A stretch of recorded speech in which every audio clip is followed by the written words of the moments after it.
The young and the restless spoilers Amanda Sinclair stood at the threshold of a crossroads few in Genoa City would envy. In one hand she held the fragile remnants of a choice that could redefine her future, in the other, the duty her family expected of her weighed like an anchor around her neck. News had reached her only hours earlier, a lucrative offer from Newman Enterprises to head a new public relations initiative aimed at rehabilitating the family's tarnished image. Accepting it would mean forging an uneasy alliance with Victor himself, whose machinations she'd long resisted, and turning her back on the small independent agency she and Phyllis Summers had painstakingly built from scratch. As she gazed out the floor-to-ceiling windows of her high-rise office, the glittering skyline mocked her indecision. Would she sacrifice her autonomy for power, or would she honor the loyalty she felt toward Phyllis, whose own revelations that very afternoon had left Amanda's heart raw and vulnerable? At the same moment, across town in a cozy cafe tucked between the bustling shops of downtown Genoa, Phyllis Summers bared her soul to Daniel Romolotti Jr. over steaming lattes and the subdued clatter of porcelain. She confessed the doubts that had haunted her since Inigo's departure. The fear that she'd outgrown the simple comforts of family life, the guilt that her ambition might cost her the one man she truly loved. Daniel listened with tenderness, fingertips tracing the rim of his cup as he absorbed every tremor in her voice. When she admitted she'd considered leaving Genoa City for good, to spare Daniel the chaos of her world, his eyes filled with both sorrow and steely resolve. "Phyllis," he whispered, "we've weathered storms before. But whatever comes next, you won't face it alone." In that moment, her heart swelled with a bittersweet hope, one that the momentary warmth of his hand in hers seemed to promise could withstand even the darkest tempest. Meanwhile, down at the Abbott mansion, a different kind of shock was about to shatter the familial calm. Ashley Abbott swept through the front door, luggage in hand, the very air crackling with the revelation she carried. Tracy and Diane, engrossed in nostalgic laughter and plans for the future, barely registered her arrival until Ashley's eyes, alight with determined fire, settled on her brother Jack. He rose from the grand foyer's leather settee, curiosity and concern warring on his face. "Jack," she began, voice low and urgent, "my trip to Chicago wasn't just business as usual." She produced a slim portfolio containing detailed schematics of a clandestine transaction. Documents proving that Aristotle Dumas had quietly acquired a controlling interest in a private shell corporation linked to Victor Newman's overseas investments. "He's positioned himself to manipulate Newman Enterprises from the shadows," Ashley continued, "and if we don't act fast, Victor will be forced into a corner, one that Dumas controls." Jack's jaw went slack as he absorbed the implications, a secret alliance threatening to upend the very empire he'd spent decades defending. In that instant, the siblings shared a silent vow: they would expose Dumas's plot and force Victor to reckon with the betrayal from within, or risk losing everything they held dear. Yet even as Jack and Ashley plotted their next move, Victor Newman stood at the grand entrance of Nikki's birthday gala, clad in tailored midnight blue, arms wrapped protectively around his eldest daughter. To the assembled guests, his embrace seemed a balm of paternal pride. But those closest noticed the fleeting shadow of hesitation that flickered in his eyes, a hesitation born of a promise he had made only days before, to postpone any attacks on the Abbott family until after Nikki's celebration. As he steered her toward the ballroom's glittering tables, the memory of that pledge pressed upon him like a ghost he could not outrun. Deep down, he knew he had already set the wheels of retribution in motion. Sealed indictments drafted, covert calls placed, legal maneuvers prepared to strike at Jack Abbott the moment the last slice of cake was served. And now, as the first strains of the orchestra swelled and the crystal chandeliers blazed overhead, Victor sensed that his promise might prove as hollow as the applause awaiting him. For in Genoa City, a pledge from Victor Newman was never a guarantee of peace, but merely the calm before an even fiercer storm. Tomorrow's episode of The Young and the Restless promises to turn up the drama surrounding Amanda Sinclair's impossible choice and Phyllis Summers's unbridled enthusiasm as they prepare to confront the ever-enigmatic Aristotle Dumas. Amanda has spent weeks insisting that Dumas's only motive is to protect the Winters legacy, but now she finds herself caught between loyalty and self-preservation. When Phyllis bursts into Amanda's sleek downtown loft, clutching the gilded invitation to Dumas's exclusive charity auction, Amanda's heart sinks. She knows what that white envelope represents, a glittering hall filled with the city's elite, artwork valued in the millions, and an audience of influential decision-makers, all handpicked by Dumas himself. Phyllis's eyes sparkle with the thrill of insider access, yet Amanda's palms grow clammy at the memory of Dumas's parting words. "I have no interest in needless company." Was that a polite dismissal, or a veiled warning? If Amanda accompanies Phyllis, she risks provoking Dumas's ire. If she stands him up, she risks fracturing her fragile alliance with Winters, and fracturing her friendship with Phyllis. As the clock ticks toward departure time, Amanda's indecision weighs on her like a lead anchor. In the taxi en route to Dumas's towering glass facade, Phyllis chatters excitedly about the works on exhibit. Rare Venetian glass, a newly discovered Monet, a collection of Degas pastels. Amanda stares out the window, the city lights blurring into streaks of neon as her mind replays every conversation with Dumas over the past month. He had seemed sincere in his promises to oust the unscrupulous from the family business, yet his methods, and his motivations, remained shrouded in mystery. Amanda's pulse quickens at the thought of stepping into that cavernous event space, where every gesture could be dissected and every word weighed on a platter of suspicion. Phyllis, catching Amanda's silence, reaches over and squeezes her hand. "We're in this together," she whispers. Amanda musters a small, wry smile. Together. Two words that feel simultaneously comforting and constraining. In a world where alliances shift like desert sands, Amanda wonders whether solidarity will be her shield. Or her shackle. When they arrive, the evening air is thick with anticipation. Black limousines coast to a stop at the red carpet, their tinted windows reflecting a cluster of flashbulbs and whispered inquiries from rival press. Phyllis steps out in a flowing emerald gown, her laughter ringing off the marble facade as she turns to Amanda. Amanda exhales and follows suit, learning that already, whispers are circulating that Dumas will not be present tonight. That perhaps this is a stunt, a test of loyalty rather than a genuine gathering. Phyllis's face falls for a moment, then she steels herself and leads Amanda inside. The grand hall sprawls before them, its chandeliered ceiling resembling a canopy of frozen stars. Guests in silk and satin drift among polished pedestals bearing sculpted masterpieces. The soft hum of a string quartet mingles with the clink of champagne flutes. Amanda feels every eye on her the instant she crosses the threshold.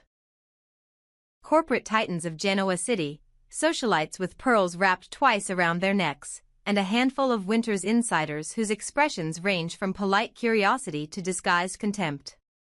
They settle in a secluded alcove where Phyllis leans forward, ready to call for Amanda's presence at the podium the moment Dumas arrives. Yet minutes stretch into an hour as the quartet's crescendo dies away and the MC takes the stage to introduce a series of speeches, and still, no Dumas. Phyllis's excitement wanes, her brow furrows as she studies the empty dais. Amanda fights to steady her breathing, recalling that phone call from Dumas's private line advising her to be prepared for a sudden change of plans. Could this be it?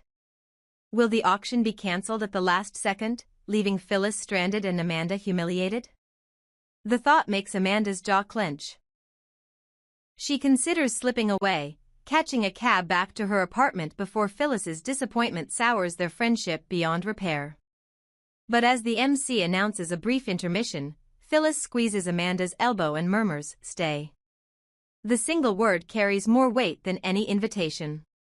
In that charged stillness, Amanda realizes that her decision tonight will echo far beyond this marble hall. If she leaves now, she betrays Phyllis's trust. And confirms every whispered rumor that she's more interested in self-preservation than loyalty. If she stays, she courts Dumas's wrath, risking the tenuous peace she's fought to build with the Winters family.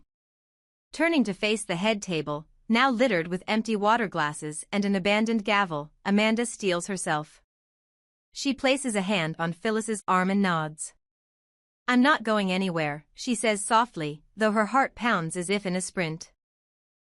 Phyllis's grateful smile is radiant, but Amanda's eyes remain fixed on the empty podium, where Dumas should be standing to address them.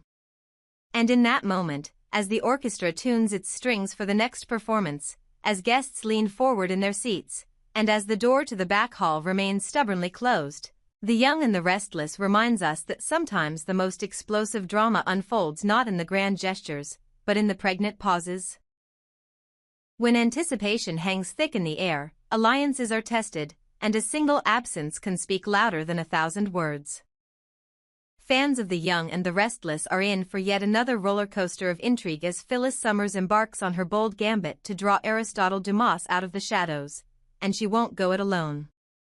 In tomorrow's episode, viewers will witness an unusually candid scene. Phyllis, her eyes ablaze with determination, seated across from her son Daniel Romalotti Jr. in the warmly lit corner of her living room. Stacks of glossy auction catalogs lie between them like battlefield maps, and Phyllis leans forward, conspiratorial. "Daniel," she confides, voice low yet urgent, "Dumas is my only chance to expose the rot at the heart of Winters. I need him to make his move." Daniel, ever the moral compass, shifts uneasily in his chair. He's torn between loyalty to his mother and concern that her obsession will carry her into dangerous territory. He hears all the whispered rumors of Dumas's power plays, of how he tests his allies with riddles and last-minute changes. And he wonders if Phyllis has misjudged the stakes. "Mom," Daniel protests gently, "what if you're going too far? What if this isn't about justice but a personal vendetta?" Phyllis's eyes flash. She's weathered that accusation before. "I've spent my life doing what's right for these families," she replies, steel threading her tone. "If that means pushing boundaries, then so be it. I won't stop until Dumas gives me what I need." As the two spar over ethics and ambition, the question on every viewer's lips will be whether Daniel will heed his conscience or stand by his mother, and, if he does help her, whether he can temper her zeal before it consumes them both. Phyllis, for her part, has always believed that the ends justify the means, even when those means demand subterfuge, high-stakes auctions, or dangerous alliances. She's never been one to back down, and tomorrow's scenes promise to underscore just how far she is willing to go in order to shake loose the secrets that Aristotle Dumas guards so jealously. But Phyllis and Daniel are far from the only players moving pieces behind the scenes. Chelsea Lawson and Adam Newman, locked in their own desperate crusade to divert Victor Newman's attention away from the brewing Abbott and Newman war, may have more at stake in the Dumas mystery than anyone realizes. Rumor has it that Chelsea and Adam have quietly orchestrated a false communiqué, purporting to be the handiwork of Aristotle Dumas, designed to bait Victor into overreacting. A shadowy note slip, a cryptic phone message, an anonymous tip to a trusted aide, any of these could serve as the catalyst for a cascade of Newmanesque reprisals. If Victor believes that Dumas has insulted his authority or threatened his family, he may launch a preemptive strike against Abbott Enterprises, Jabot Cosmetics, or even his own children, thereby handing Chelsea and Adam the perfect smokescreen to maneuver freely. As the auction evening unfolds, viewers should watch for the telltale signs: a hastily erased name on the guest list, a duplicate invitation mysteriously printed on heavy stock ivory, or the hushed reassurances of Dumas's butler that Mr. Dumas will arrive shortly. All the while, Chelsea and Adam may be tracking Victor's every move, intercepting his phone calls, planting false social media posts, or even slipping a private detective into the event under the guise of a prospective bidder. If their ploy succeeds, they will have baited Victor into a public display of fury, forcing him to reveal his hand prematurely and granting them the breathing room they need to solidify their own position. Yet no matter who engineers the Dumas riddle, one thing is certain: Nicky Newman's milestone birthday extravaganza is on a collision course with chaos. The elegant decor, balloons of gold and cream, live harp music drifting through the grand hall, tables set with monogrammed china, will stand in stark contrast to the undercurrent of suspicion pulsing beneath the surface. Fired-up exchanges at the guest book, furtive glances between would-be investigators, and the distant hum of private security radios will all betray the tension crackling through the festivities. And when Victor Newman learns of Dumas's latest communiqué, be it genuine or fake, his renowned temper will flare. He's been outwardly restrained, honoring Victoria's ultimatum to hold fire until after the party, but a whispered threat or a puzzle disguised as concern could be all it takes to tip him over the edge. For young Kyle Abbott, who has pinned his hopes on a grand gesture to win Victor's approval, this disruption could spell disaster. Claire has labored in secret, organizing a musical tribute featuring Harrison's favorite childhood lullaby, a customized video montage of family memories, and a heartfelt speech promising unity between Newman and Abbott bloodlines. She envisioned the moment when Victor's stern facade would soften, replaced by genuine family pride. Instead, if Victor's mood sours upon hearing of Dumas's missive, Kyle may find the big surprise backfiring spectacularly. Rather than applause, he could be met with icy silence or even an explosive confrontation, undermining all of Claire's carefully laid plans. Harrison, caught in the middle, may sense his father's distress and cling tighter to Claire, heightening the emotional stakes for every parent in the room. Meanwhile, Phyllis and Daniel's contention over Dumas's endgame takes on a new dimension. If Dumas never shows up at the auction, if the office remains empty and the podium unoccupied, Phyllis risks humiliation in front of Genoa City's elite and perhaps even a fracture in her alliance with Daniel. Yet if Dumas does appear and rewards her patience, she will have the leverage she craves, a public endorsement from one of the most powerful influencers in the city.